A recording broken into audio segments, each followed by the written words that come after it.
Hello and welcome to another edition of Not Another Sports Show, NASRadicalSports.com, a radical look at the world of sports.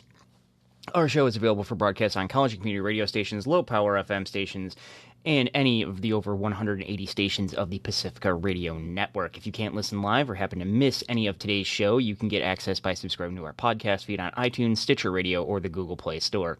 Editions of our broadcasts are also available at NASRadicalSports.com. Send us your feedback, your thoughts about program coverage, ideas for future shows, and updates at facebook.com/notanothersportsshow, nasradicalsports@gmail.com, nasradicalsports.com contact page, or at nasradiosports on Twitter. We were off last week due to some migraine issues, put us on the disabled list, but we are back with a mega show here for you in the middle of January 2018. We want to start our show with some big props to Jessica Platt, the Canadian Women's Hockey League player for the Toronto Furies.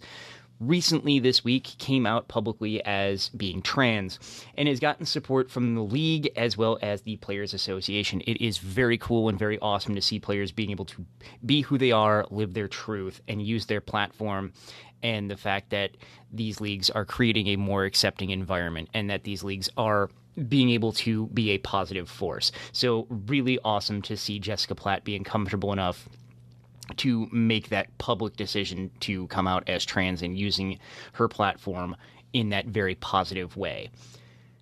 We also want to spend a good chunk of this hour starting off with one of the biggest sports and politics stories, that involving the case of Larry Nassar.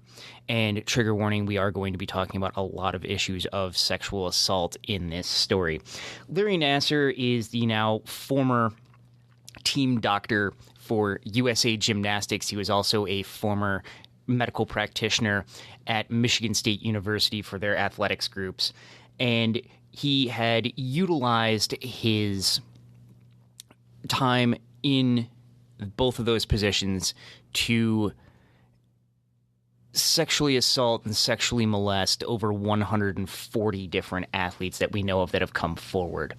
Maggie Nichols has stated that she was athlete A in the court documents, and USA Gymnastics issued a public statement that was incredibly tone deaf and very much tried to say that the reason they didn't say anything is because they were asked not to by the FBI, and coming up with a lot of reasons why they couldn't say anything, or they wouldn't say anything, or they wouldn't do anything, or they couldn't do anything, that really tried to wash their hands of any kind of responsibility.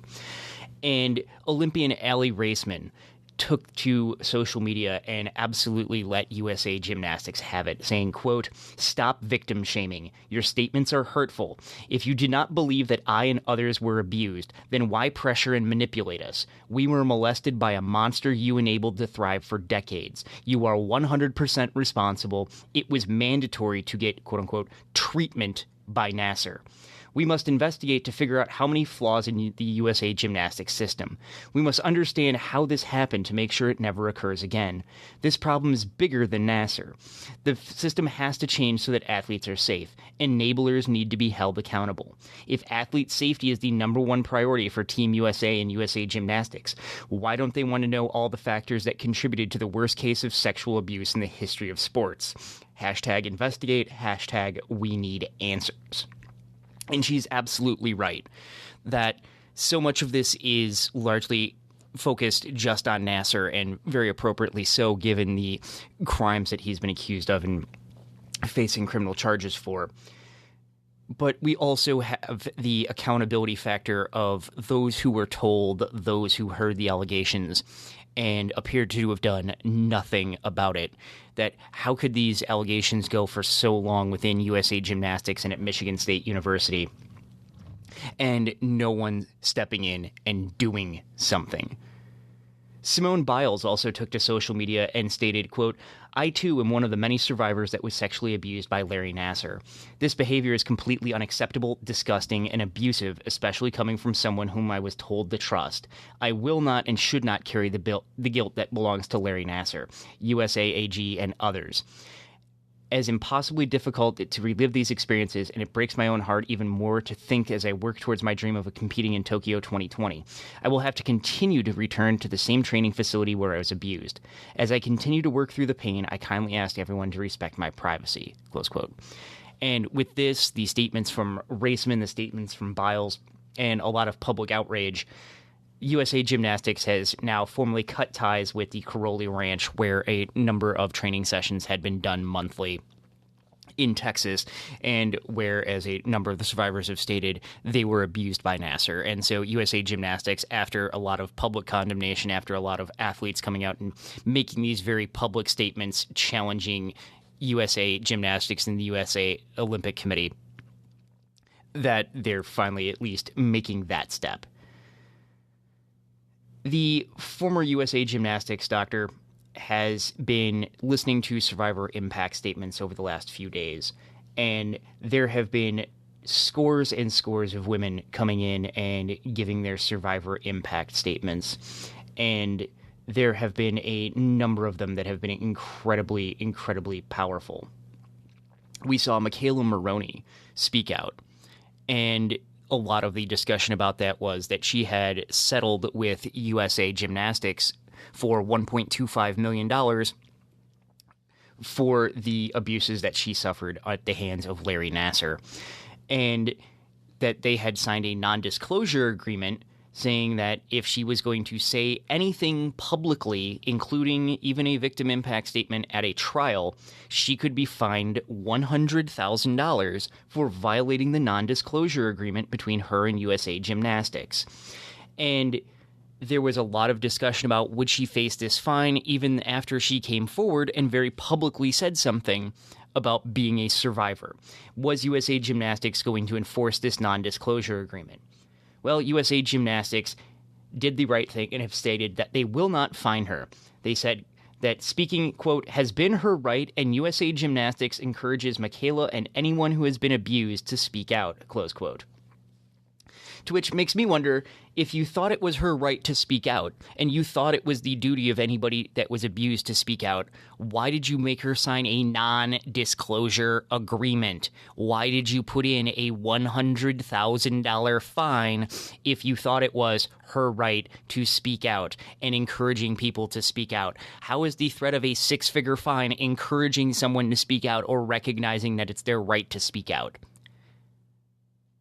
The Orwellian language of this, the doublespeak of this, the idea that we're not going to look and see the fact that you made her sign a non-disclosure agreement while now saying you actually encourage people who are abused to speak out.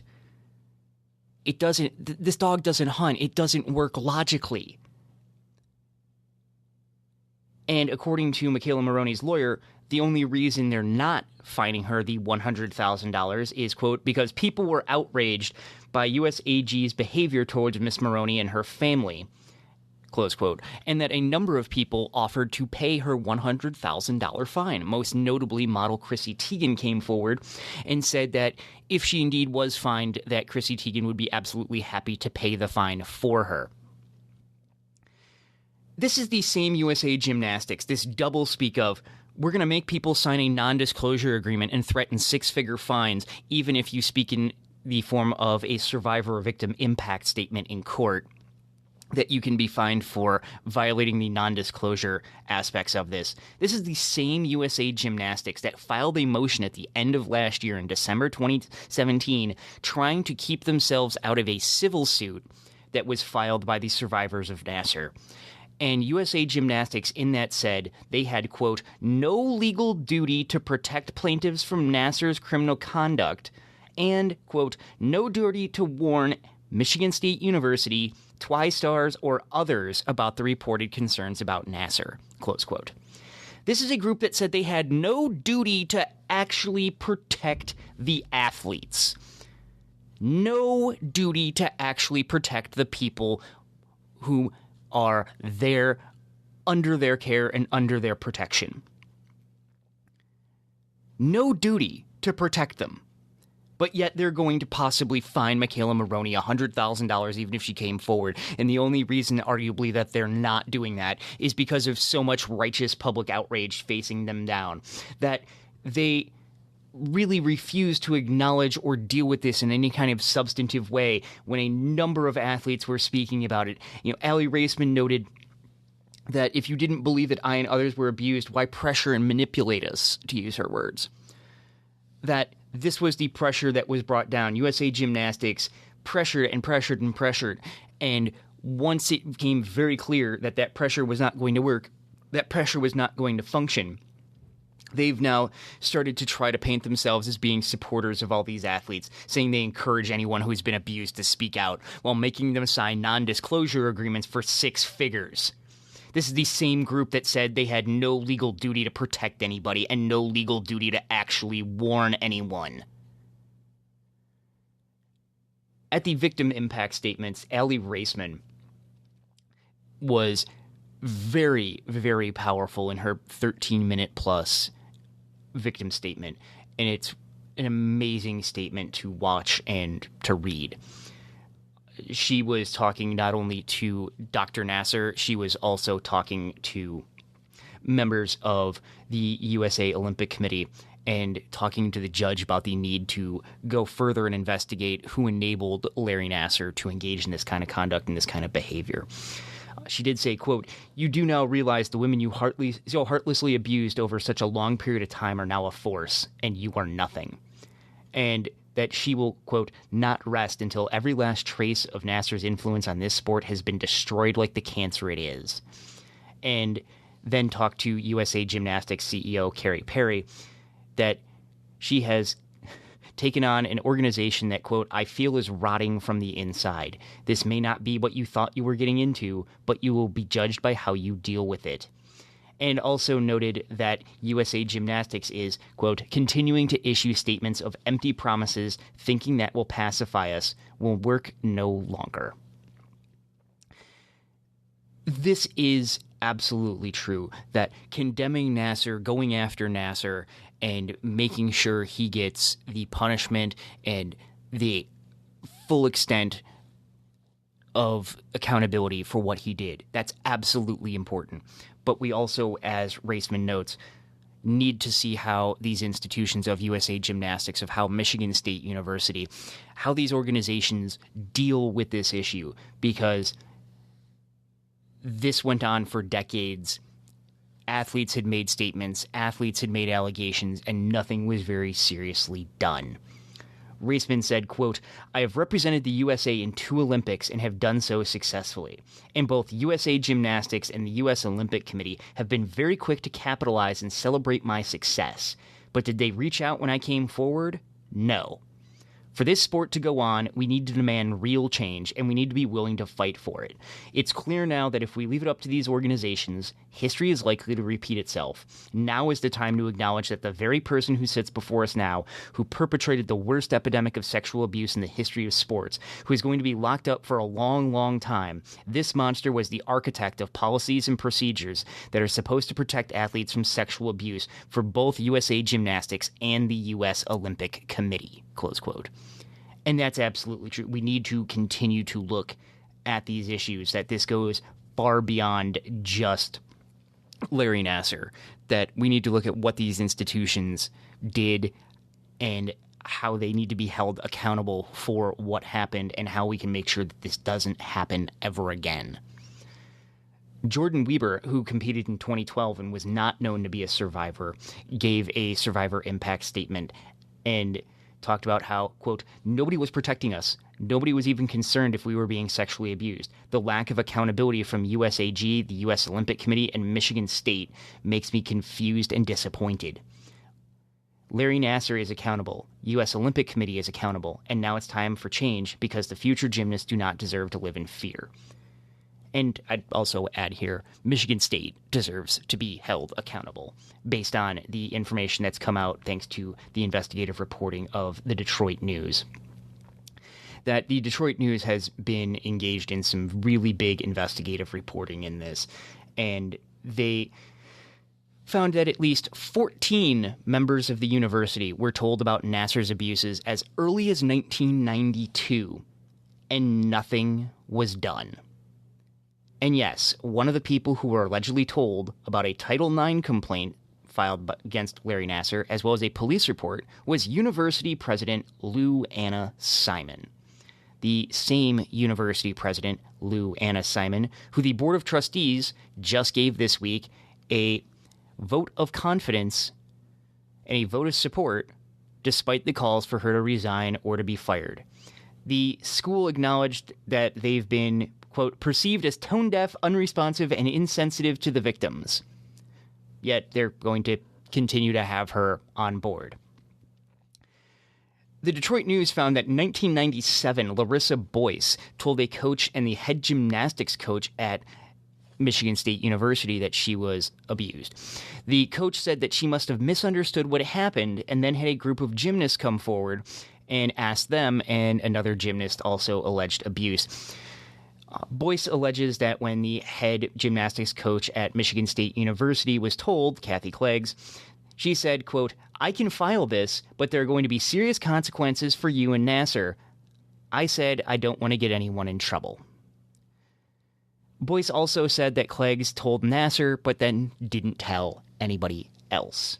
In 1999, Christy Achenbach reported to her coach, Kelly Burt, who allegedly told her, quote, "He is an Olympic doctor and he should know what he's doing," close quote.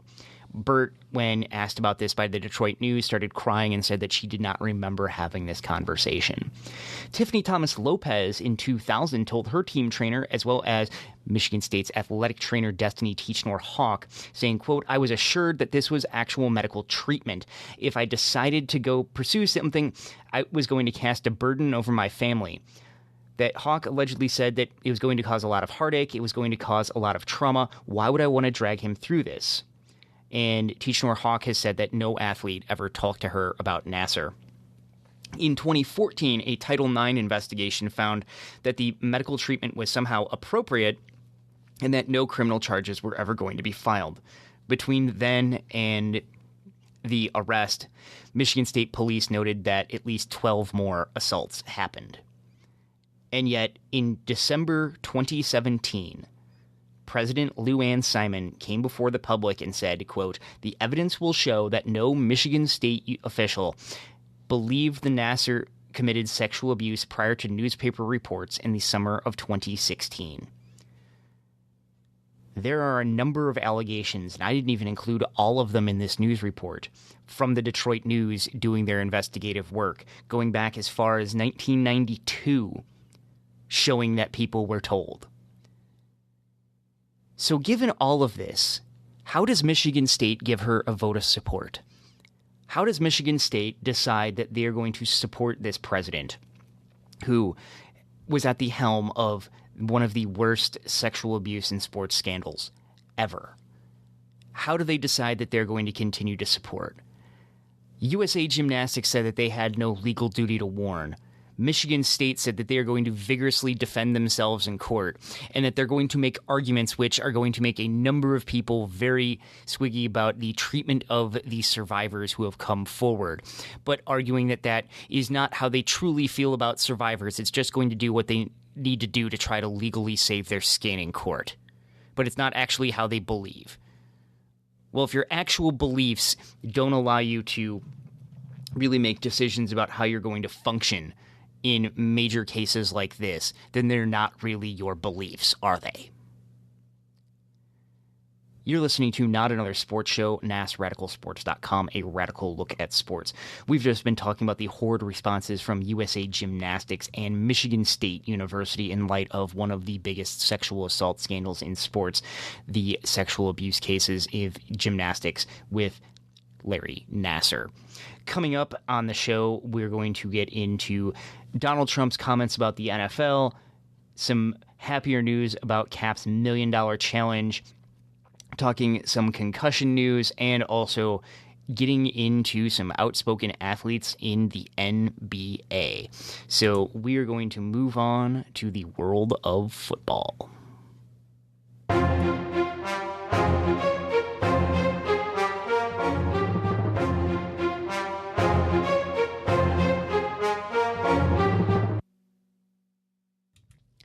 In football news this week, Donald Trump, of course, made his comments about countries, and like Democracy Now!, we can't say the actual term on the air due to obscenity issues, so he did call them the four-letter word that begins with S, and he called them S-hole countries.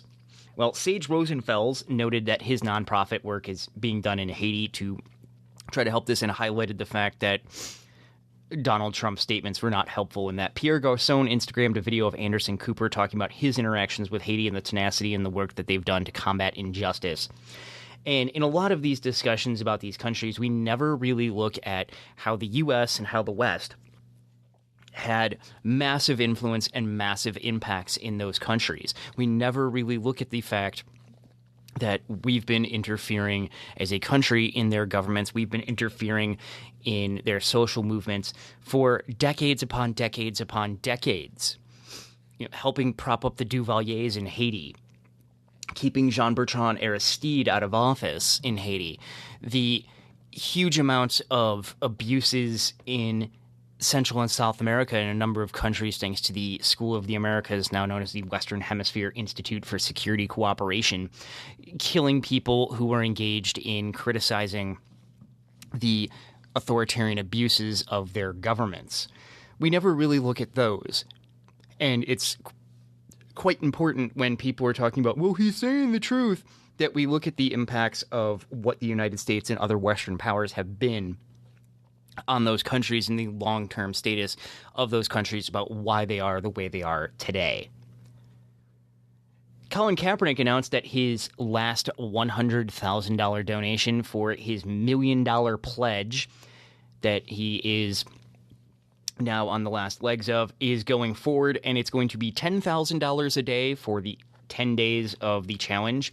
And each day that he's announcing that he's going to give money away to a different charity group that's doing work on very important social issues and on-the-ground organizing, he's also having it matched by various celebrities.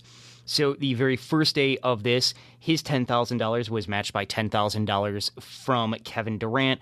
Their donation went to Debug, a California group based out of San Francisco that works on police accountability and criminal justice reform. Actor Jesse Williams got involved, and they both made a donation to the Advancement Project in Washington, D.C. And day 3 was announced as Steph Curry getting involved and donating $10,000 of matching funds to the United Players, who works on keeping youth out of the criminal justice system. So very awesome to see Colin Kaepernick's $1 million challenge coming to a close, that it was not only these symbolic protests when he was in the NFL starting to talk about these conversations about policing and police accountability and police impunity when it comes to killing people, that he's also assisting the on-the-ground organizing work that's being done in cities and states around the United States and around the world of how they're combating these issues. And really, really powerful to see Cap not only be involved in the symbolic aspect, but also helping a lot of the on-the-ground organizing, a lot of the on-the-ground work that's being done. We're still in the midst of the NFL playoffs, yet the Fox and Friends Paste Eating Hour is in absolute overdrive because NBC announced that they will be showing the national anthem and that any kneeling players will be shown by NBC. Oh, the shock. Oh, the horror.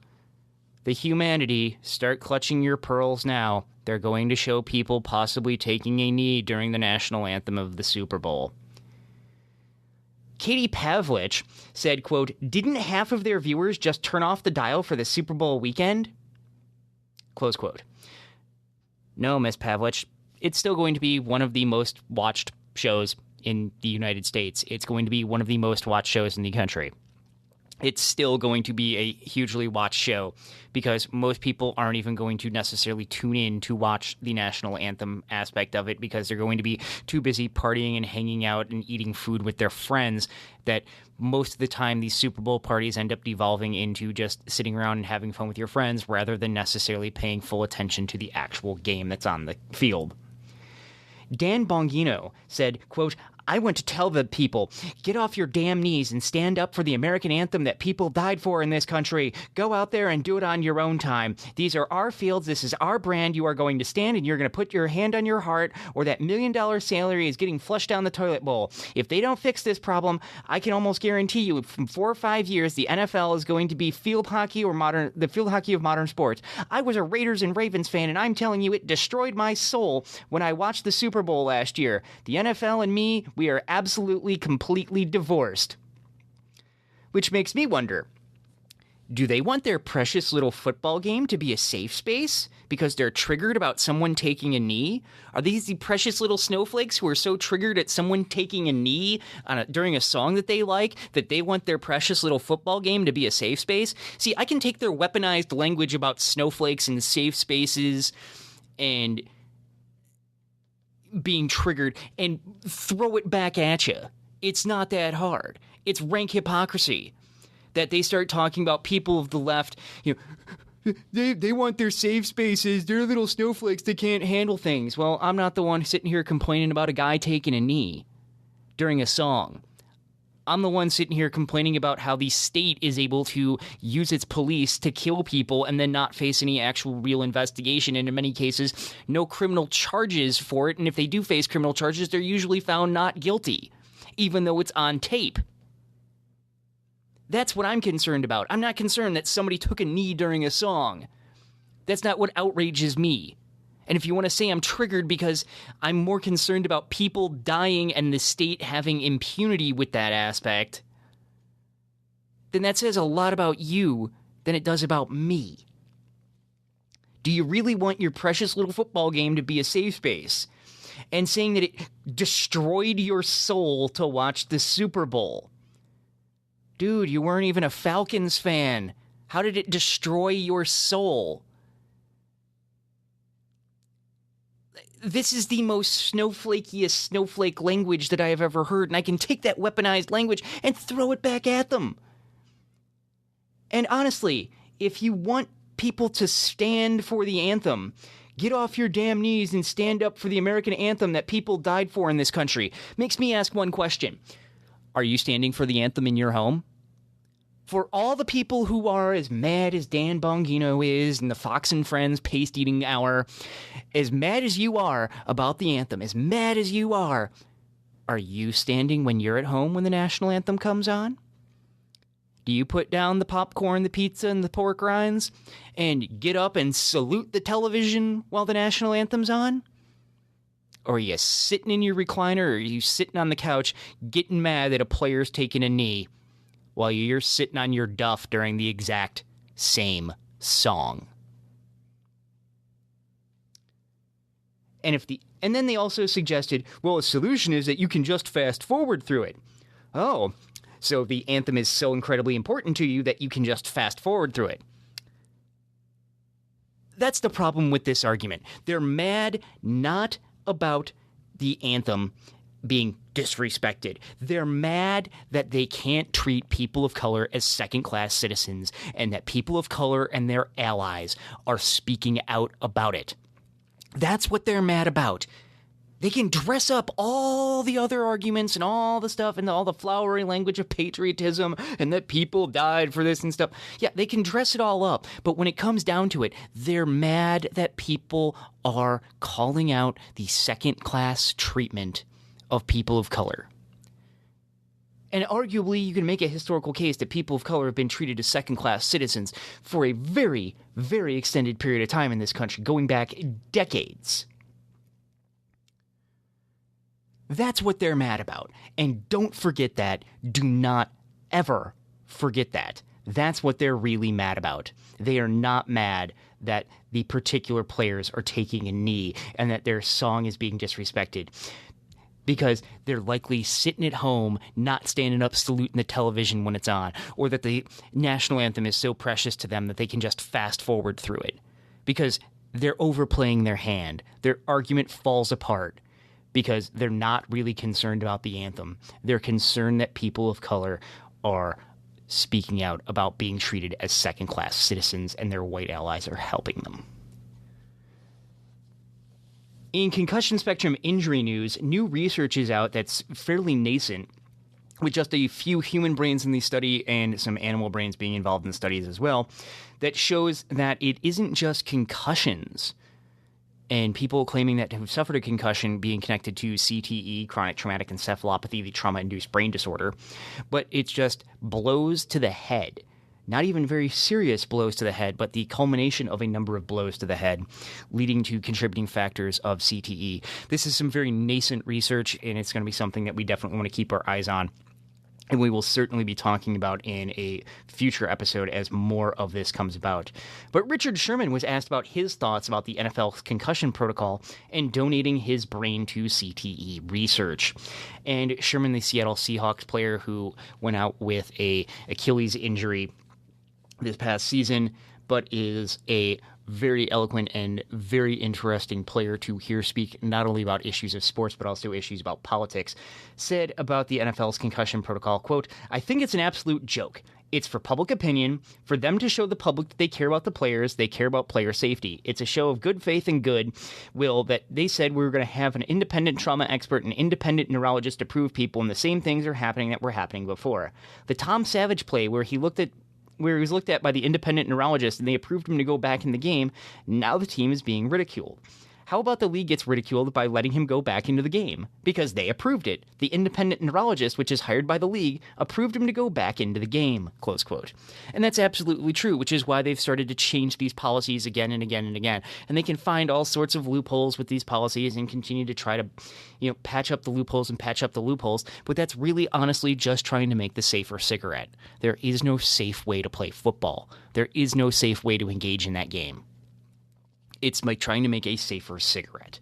And the concussion protocols are largely quite a bit of a joke. And they need to be called that exactly. Well, let's jump from the football field in the playoffs to the NBA.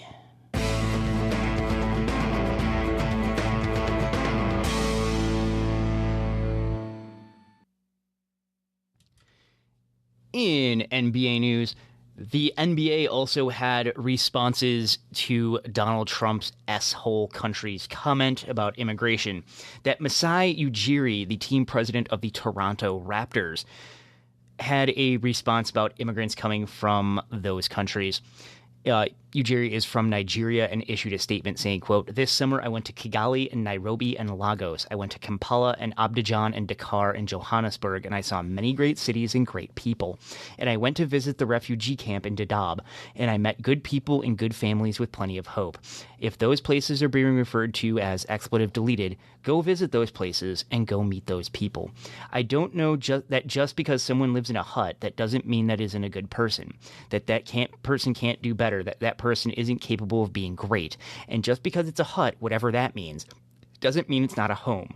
God doesn't put anyone someplace permanently. I'm a living testimony to that.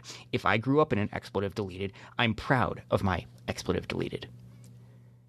Golden State Warriors player David West, in response to Trump's comments, took to Twitter and quoted the work of Spanish priest Bartolomé de las Casas from the late 1490s, who wrote a brief history of the devastation of the Indies about the Spanish treatment of indigenous natives in modern-day Central and South America, and highlighted this is why these countries are in some of the state of affairs that they are in, that the legacies of imperialism. And one of the players who's making that connection, making that context, that we need to look back at how the U.S. and other Western powers, through the processes of imperialism and influence, have shaped some of these countries to become these client states or become incredibly impoverished at parts, that we need to look at how Western powers are engaging with these countries and engaging with these states and the history of that, and to see David West make that very clear with his statements from Bartolomé de las Casas, the Spanish priest who spoke about Columbus and the Spanish abuses in the brief history of the devastation of the Indies, is a really, really powerful thing. We also saw the 21-year-old Boston Celtics player Jaylen Brown speaking out during an interview with The Guardian, the UK left newspaper, saying, quote, "Racism definitely still exists in the South. I've experienced it through basketball.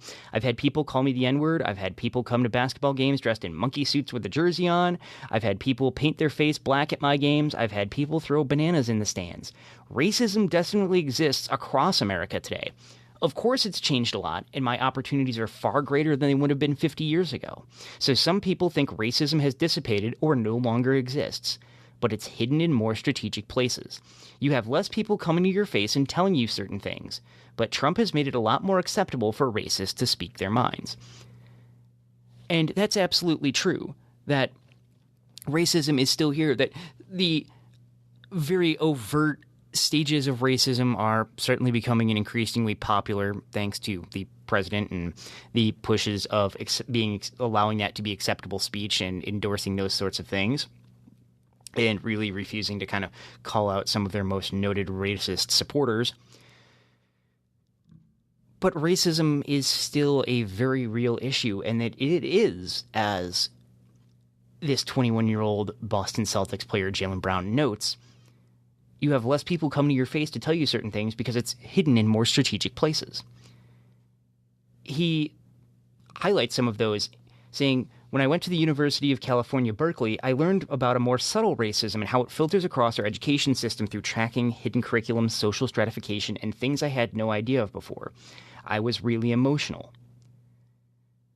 He then starts talking about the whole idea of the economic system in America, saying, quote, "There's this idea of America that some people have to win and some have to lose, so certain things are in place to make this happen. Some people have to be the next legislators and political elites, and some have to fill the prisons and work in McDonald's.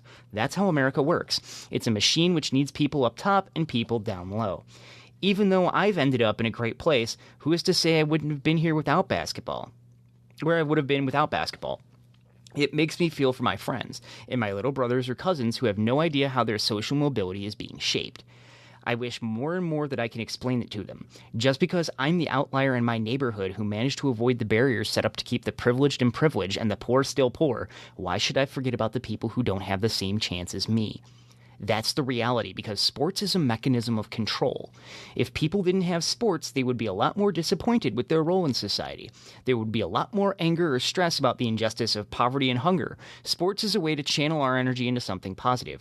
Without sports, who knows what half of these kids would be doing? We're having some of the same problems we had 50 years ago. Some things have changed a lot, but other factors are deeply embedded in our society. It takes protests like Kaepernick's to make people uncomfortable and aware of these hidden injustices. People are now a lot more aware, engaged, and unified in our culture. It takes a special person like Kaepernick to force these changes, because often reporters and fans say, if you're an athlete, I don't want you to say anything. You should be happy you're making X amount of money playing sport. You should be happy in saluting America instead of critiquing it. That's our society. And that's absolutely and completely correct. The whole idea, the whole narrative of stick to sports, while recognizing that sports is inherently political, looking at the structures of the American government and the American social structure, social mobility, that this coming from a very young man who's 21 and a athlete in the NBA, you usually don't hear athletes starting to talk about social mobility and being the outlier, and that it's a really powerful thing to start hearing happen. And so big props to Jaylen Brown for putting this kind of information out there and making this kind of public statement and using the platform, using the public attention he's got to start raising some of these issues and start discussing some of these major issues. We also have a story coming involving the WNBA. The Atlanta Dreams player Laysha Clarendon has filed a lawsuit against the University of California. And trigger warning, we are going to be talking about issues of sexual assault in this story. The Atlanta Dream player Laysha Clarendon has alleged that she was assaulted by Mohammed Mukhtar, who was the assistant director of student services for athletics at the University of California during her time there. The suit alleges that Mukhtar helped her get her bearings, get set up as a freshman, get registered for classes, and a whole host of those things, and after some trust was built, had assaulted her in his home. And so we will certainly be keeping an eye out on this story as it continues to go forward. Coming up on Not Another Sports Show, a radical look at sports, NASRadicalsports.com. We're going to be talking some college sports news involving the University of Minnesota and the national championship in college football, as well as getting into some mixed martial arts news, some Olympics news, a little bit from the hockey, and in some tennis news. So we are going to get into a lot of subjects in our last segments of this week's show. In unpaid college sports news, the national championship in college football between Alabama and Georgia was played. And I didn't watch it because I don't watch unpaid labor that could risk their entire lives and injuries of any kind of future payments. So I did not watch the game, but I did find it amusing when they cut away from Donald Trump during the national anthem because it seemed very clear that he did not know the words to the national anthem, while also being the self-proclaimed arbiter of what it is and isn't appropriate in amounts of patriotism in this country. And it was really heartening to see the protests from a variety of different groups around the stadium highlighting Donald Trump and highlighting a number of these issues. I also wish that it was also going to be a platform to highlight the fact that these players are being put in scenarios and put in situations to make corporations like ESPN and corporations that are sponsors hugely, hugely profitable. They're going to make tons and tons of money while these players are going to see nothing from it. These players are not going to see a dime that comes through. And if you're going to say that their idea of payment is their scholarships, then I ask you to look at basically any other scholarship structure that we have research assistants and graduate assistants and a number of other spheres that get not only their scholarship, they also get a paycheck. Granted, it's not very big, and that's why a number of unions of graduate employees are fighting for better pay. But they get paid. We don't have that system for athletes. We have a kind of indentured servitude of athletes, and it's high time that they got paid. That we see during the national championship, these conversations come up. In March, during the March Madness NCAA college basketball tournament, these conversations start to come up. That we need to pay these players. And it's very much a racialized component. It's very much a race-based component because a lot of research shows that it's a majority of people of color that support paying athletes, while about 1 in 4 whites support paying athletes. And that when you adjust for issues of race and feelings about race, the more racist a person is, according to this research that was done, the more likely they're not going to support paying college athletes. And this is a very real issue we need to keep looking at about paying college athletes, the racialized components of this, the racialized components of this discussion about making sure that athletes get paid. We also had the running back from Alabama yell F Trump.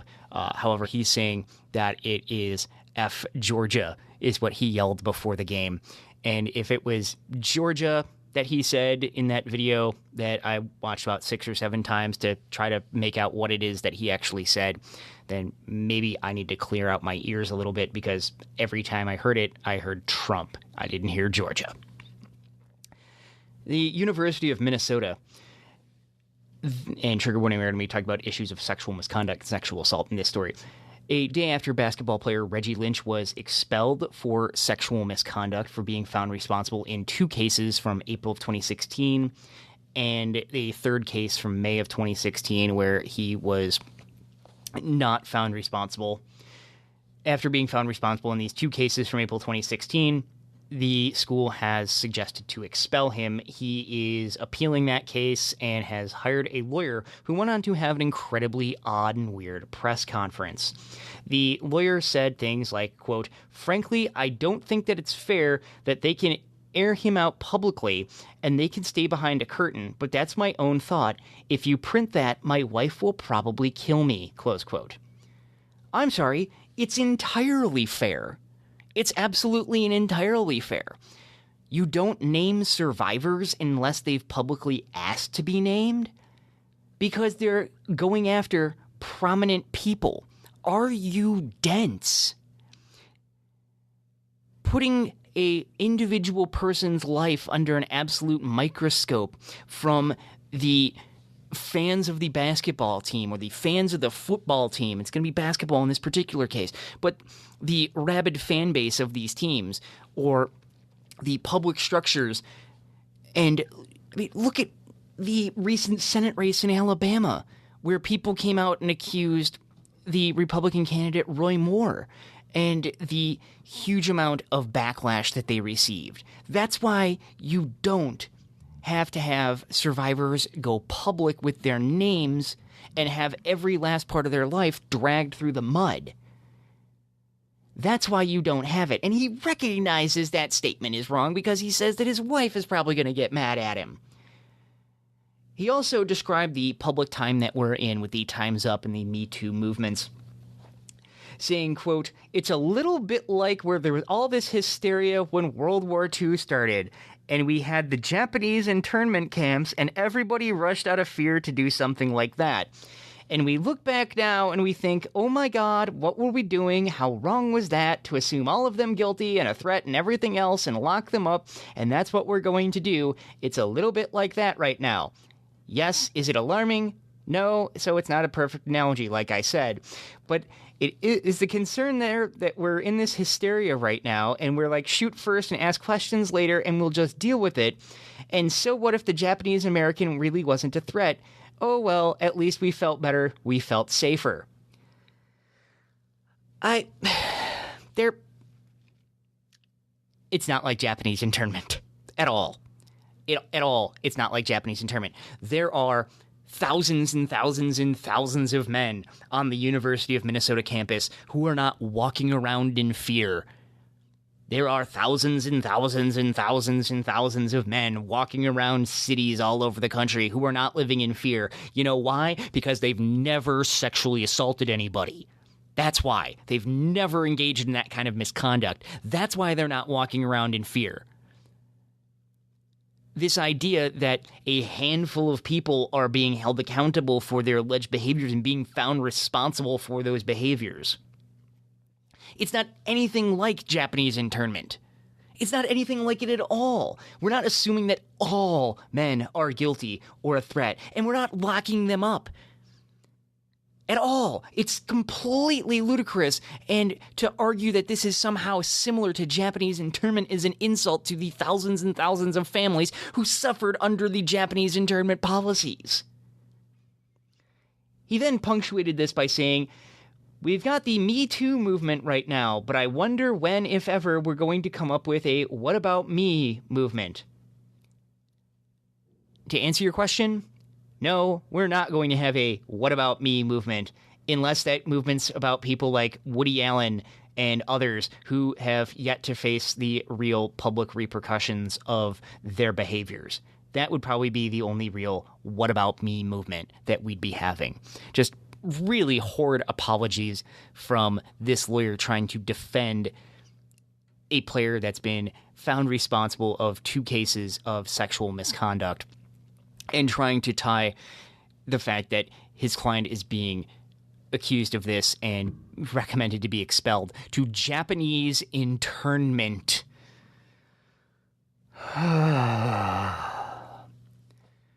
Let's jump to our last segment this week of Other Sports News.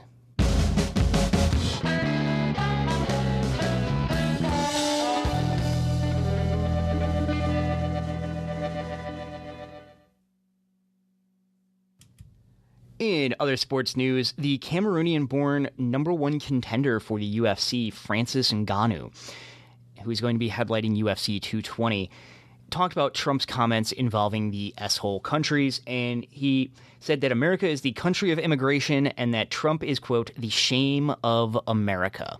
Very succinct statement.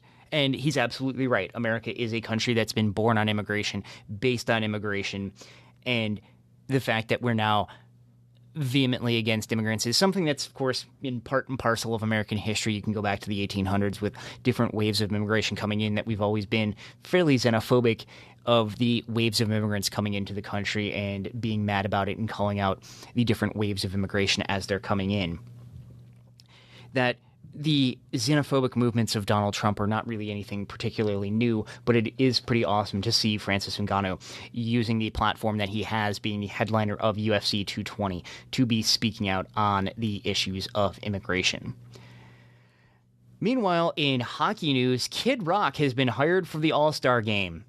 Yes, that Kid Rock. Yes, the Confederate flag endorsing. Yes, the Donald Trump policy shill. And yes, the anti-trans musician is set to be a part of Hockey is for Everyone Month. When you make a guy that's supporting anti-immigrant policies, anti-trans policies, and endorsing the Confederate flag, it doesn't scream hockey is for everyone. I just want to throw that out there, Gary Bettman. Because Kid Rock has said that trans people don't exist. He also said, quote, "You don't get to choose because whatever you have between your legs should determine the bathroom that you use." I'm not shocked or surprised that Kid Rock doesn't have the finest ideas about gender policy and what gender is, but I can't really necessarily hold him totally responsible for being a part of the NHL's All-Star Game. That was the NHL's decision, knowing he said these things, knowing he's endorsed these policies, he's endorsed these behaviors, knowing that he's been a part of these things. This is the same league that put the draft in Dallas, Texas, when Texas was set to have its own anti-trans bathroom bill being put on the books. That the NHL has been real bad when it comes to trans issues, and that's really, really unfortunate, and something needs to change, and that's going to be the increased arguing and support of the trans movement, because when we start talking about LGBT rights, it's very often that the T seems to be left off, or the T seems to be relatively ignored in some of these issues. And it's very, very important that that gets added back and the movement continues to push for justice and rights and making sure fair and equal treatment for them as well. Meanwhile, the Carolina Hurricanes have a new owner, Thomas Dundon, who paid $420 million for a 61% share of the team. And as the Raleigh News and Observer notes, how did Thomas Dundon get all this money? Quote, "He started over as a backroom finance associate at a used car dealership, quickly figuring out that there was more money to be made in financing used cars than selling them, especially to people with bad credit. They could be charged high interest rates, and they'd still do whatever they could to make the payments because if their cars were repossessed, they'd often lose their jobs. That kept default rates down. Dundon made millions." See, that's laudable, guys. He exploited someone. He exploited an entire group of people. He exploited them. Isn't that fantastic? He exploited people. That's great. Oh, that he exploited them so well. Come on, Raleigh News and Observer. He exploited people. That's exploitation. It's predatory. He then expanded and started a subprime auto loan company in 1992 and then sold it to Santander Bank in 2006, but still retained a leadership role there. And the bank gave out interest rates as high as 29% to people that they knew were going to have a hard time paying things back. And as the regulators noted, the customer's need for a car allowed them to engage in this kind of predatory practice.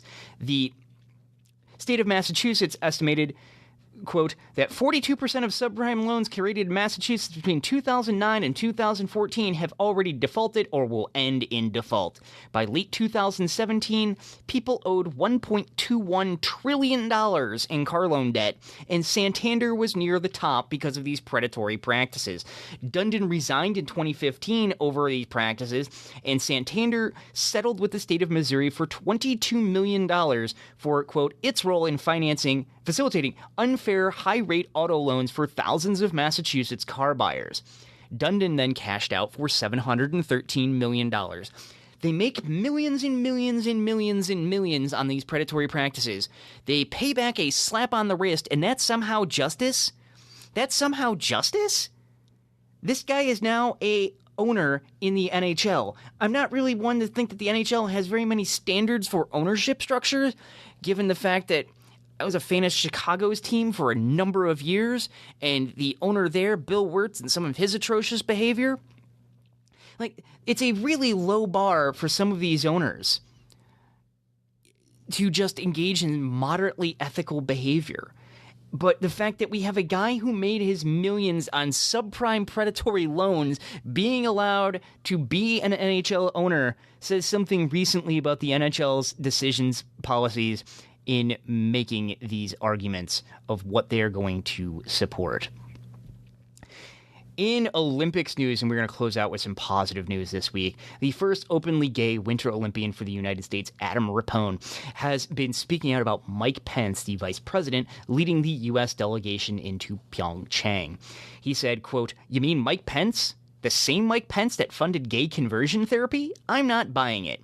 If it were before my event, I would absolutely not go out of my way to meet somebody who I felt has gone out of their way to not only show that they aren't a friend of a gay person, but they think that they're sick. I wouldn't go out of my way to meet somebody like that. I don't think he has a real concept of reality. To stand by some of the things that Donald Trump has said, and for Mike Pence to say that he's a devout Christian man is completely contradictory. If he's okay with what's being said about people and Americans and foreigners and about different countries that are being called S-holes, I really think he should go to church." Because the Trump administration, of course, have tried to keep trans people from being able to serve in the military, which military service in itself is its own can of worms, which we don't have the time, unfortunately, in this hour to open up about the de facto economic draft and the issues of cultural and social imperialism being enforced. But now is even pushing ideas to allow medical professionals to deny them care under a religious objection. Pence in the White House issued a statement that, quote, "The vice president is proud to lead the U.S. delegation to the Olympics and support America's incredible athletes. This accusation is totally false and has no basis in fact. Despite these misinformed claims, the vice president will be enthusiastically supporting all of the U.S. athletes competing next month in Pyeongchang." This is the same Mike Pence, who said that when running for Congress in the year 2000, that he, quote, "supported the use of federal funding to treat people seeking to change their sexual behavior," and, quote, "resources should be directed to those institutions which provide assistance to those seeking to change their sexual behavior." We have hard, verifiable, on the web, black and white, complete facts saying Pence believed this. And then Pence is telling us that this is totally false and has no basis in fact. We're being gaslighted by the vice president. The whole mantra of fake news, is something that's, very much being used to highlight anything that is critical of the current president or the current White House administration. But in this case, we have very real proof that Rippon is absolutely and completely correct. And this is the same Pence that engaged in that failed PR stunt of leaving a Colts game to make it look like he was all offended about Niners players kneeling during the anthem. But he's going to support all U.S. athletes. Please. But thank you to Adam Rippon for using his platform and speaking out about these issues. And to close out this week's show, North and South Korea have agreed to have their first unified Olympic team, and athletes will parade together for the first time in 11 years during the Olympics opening. They will also have members of the North come as a cheering group, as well as to provide a demo of Taekwondo skills. They will also be holding some sports and training events in the North after the games are over to continue this thaw in relations between the two countries. Whether or not athletes from North Korea are going to be allowed to perform at the Olympics is going to still be something that's up in the air. They did have a couple of figure skaters that did qualify. However, the deadline for them to get into the games was not followed by the North Korean regime, but the IOC has said that the door is still potentially open for allowing them to perform. That sports can be one of these ways and one of these issues that can lead to improved relations and thawing relations, is trying to help the people who have to live in that Stalinist regime. This has been Not Another Sports Show, a radical look at world sports, NASRadicalsports.com. Our show is available for broadcast on college and community radio stations, low-power FM stations, and in any of the over 180 stations of the Pacifica Radio Network. If you can't listen live or happen to miss any of today's show, you can get access by subscribing to our podcast feed on iTunes, Stitcher Radio, or the Google Play Store. Editions of our broadcast are also available at NASRadicalsports.com. Send us your feedback, your thoughts about the program that you just listened to, or ideas for future shows and updates at NAS Radio Sports on Twitter, Facebook.com/NotAnotherSports Show, NASRadicalsports@gmail.com, or the NAS Radical Sports contact page. We will be back with you next week.